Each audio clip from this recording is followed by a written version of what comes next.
Let's be real. The professional world is changing so fast, it can feel like the old rules for success just don't work anymore. That's why today we're diving into Beverly E. Jones's guide, Think Like an Entrepreneur, Act Like a CEO.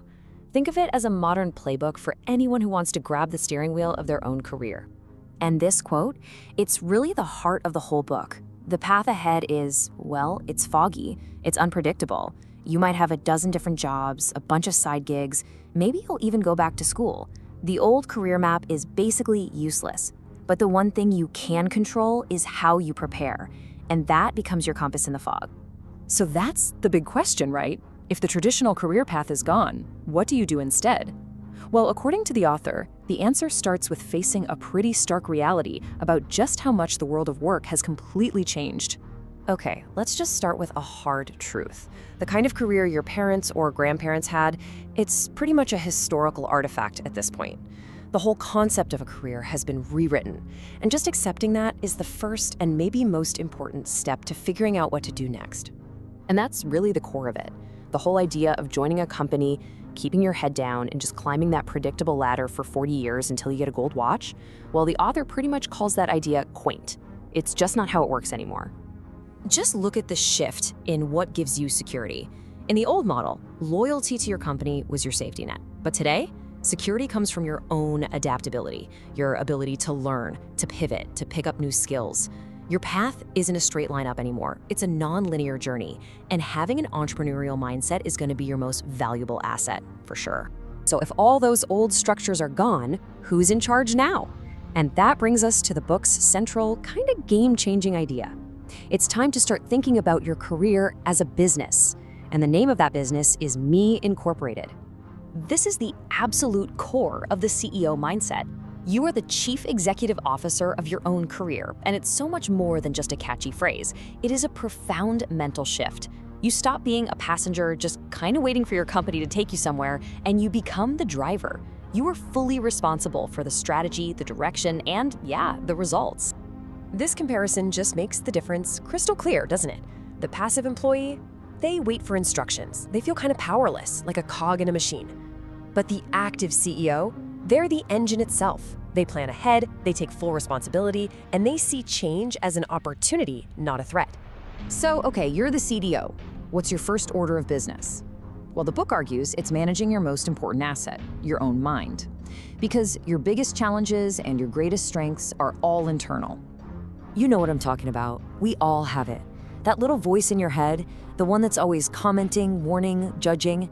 Sometimes it's a motivator, but let's be honest, a lot of the time it's a critic that holds us back with messages like, they're never gonna hire you, or you're gonna totally bum this presentation. And the book gives us some really brilliant, super practical ways to deal with this. First, you just notice the thought. Don't get swept away by it, just observe it. Second, you gotta reframe it. So, this job is so boring becomes, okay, what's one step I can take today to make this job a little more interesting? And third, and this one's kind of fun, you name it. Giving your inner critic a silly name like the Monday Morning Grinch totally robs it of its power. All right, so once you've started managing your internal world, the next move is to manage your external one.